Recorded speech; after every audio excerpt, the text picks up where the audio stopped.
In the past, if someone asked you, hey man, would you like to see my tiny monster?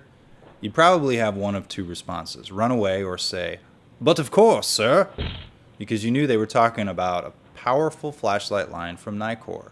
Since you're the second type of person, you're like, oh, yeah, cool. You were meaning a flashlight, right? Oh, yeah. Oh, okay, cool. That's nice.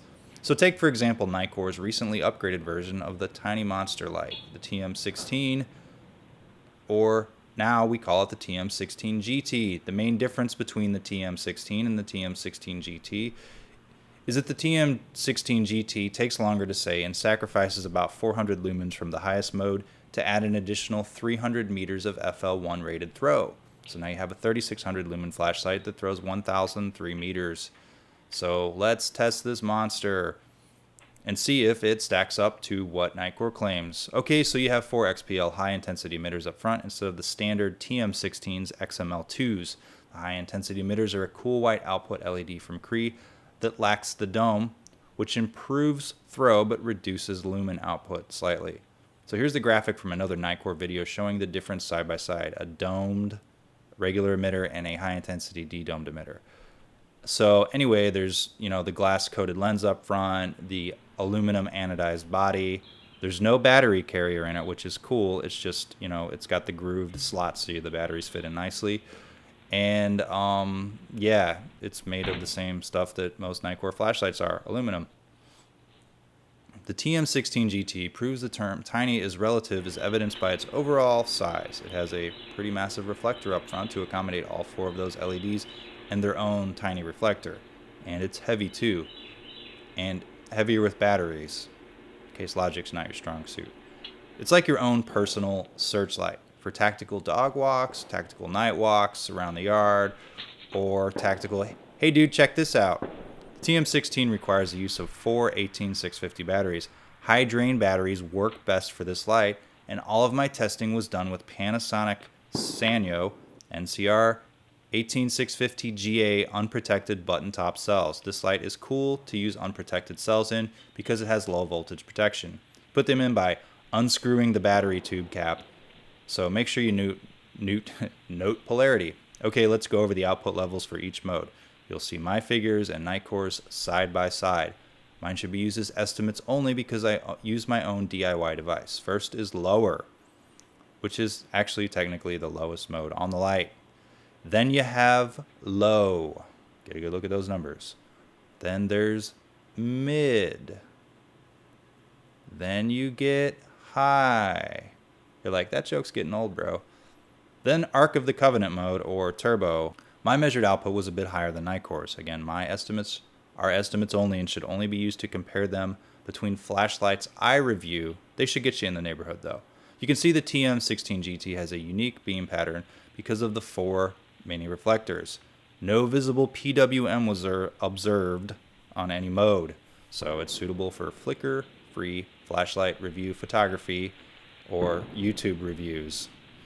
Now, I usually save the beam shot section for earlier, but since Britain has left the EU and we're about to elect Dwayne Elizondo Mountain Dew Herbert Camacho, cats are living with dogs and general mass hysteria. Let's do it next. Screw it.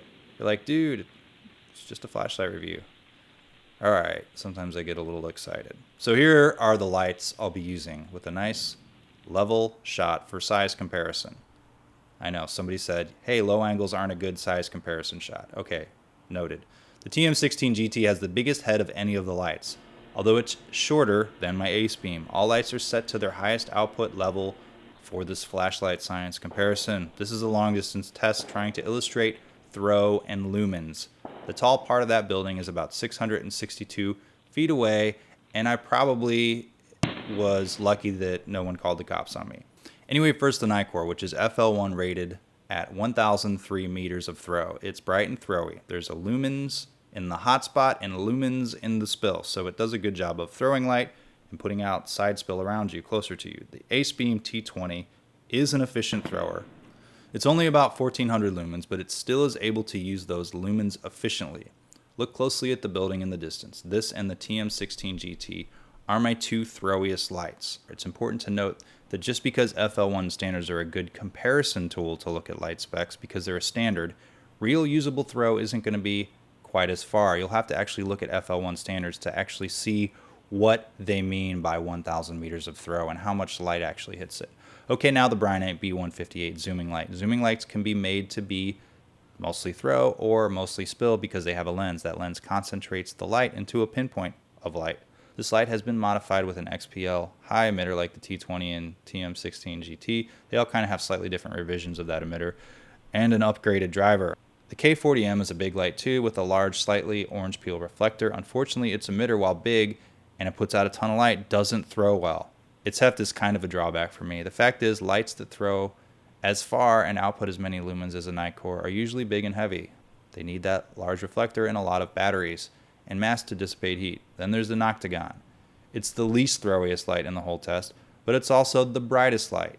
It doesn't light up the building much, but it does a good job of everything else closer. In fact, compare them to these weak-ass car headlights. Looks like they're a lot less bright than the Meteor, but still slightly throwier. The Nitecore basically kills the two headlights in both throw and output. See? Look, car headlights are not anywhere near as bright as this. Two of them even. Then the Kronos X6. It's about as throwy as the K40M. Earlier, but not near as bright. The Nitecore melts it, though. Then there's the old Tautronics Thorlight. It's probably the weakest throw for the whole bunch. Well, I guess other than the Noctagon. But it also has an older emitter. But I hold on to it because I hoard things. So just wait a few years and you'll see a new episode of Hoarders with a guy that hoards flashlights and knives. Cool, now the user interface, or the status update on, have I cut myself recently with a knife? Okay, so the batteries are in. One important thing to note, the light has an electronic switch. So that means there's a tiny amount of parasitic drain at all times.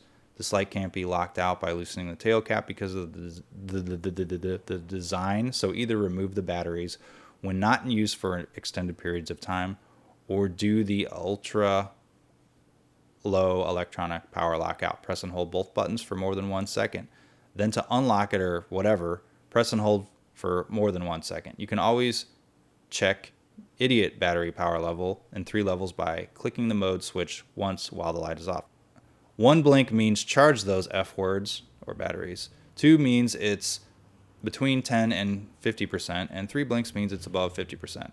So when you put batteries in, you can see the voltage more like precisely. It'll blink, so it'll blink X number of times for volts and then pause and then blink X number of times for tenths of volts. I need to learn to talk.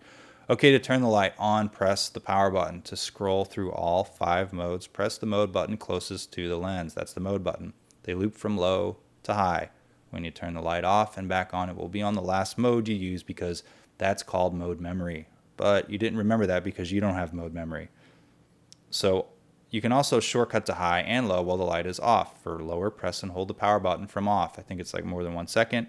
Nice. Turn it back off. Now for arc or turbo mode, press and hold the mode button from off. And because angels didn't destroy the entire human race out of mercy in Raiders of the Lost Ark, you get 3 strobes. When the light is on, press and hold the mode button to get strobe. Like tactical strobe, bro. Then comes location beacon. So you can leave the flashlight somewhere, turn this on, and, oh, I guess it's for location for planes or whatever. Okay, sorry, I'll stop making fun of strobes. And then SOS for people who are lost but still remember how to access hidden strobe modes. Okay, I said I was done, but I'm done now. If the light is off and you need to scare away a monster or make the neighbors wonder just what the hell is going on next door before they call the cops, you can double-click mode from off to get fast strobe. Cool, how about a runtime test or 3? You know, people told me that they do like the longer reviews that I do. I'm not sure why, but they do.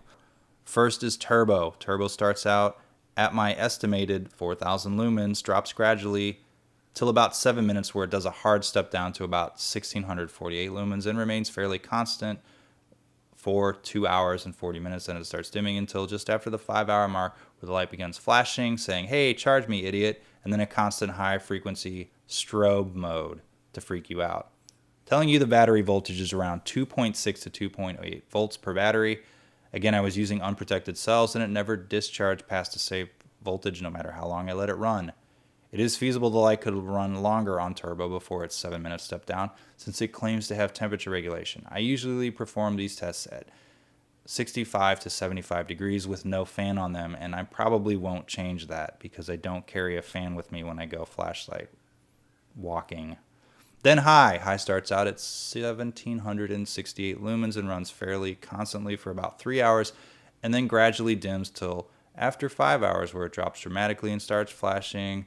Then strobing. Battery voltage again was 2.6 to 2.8 volts per battery. Again, nice long reliable run times for the higher modes. Big flashlights have an advantage over small single battery ones in that they often carry multiple batteries and have much larger area to handle the heat created by higher lumen outputs.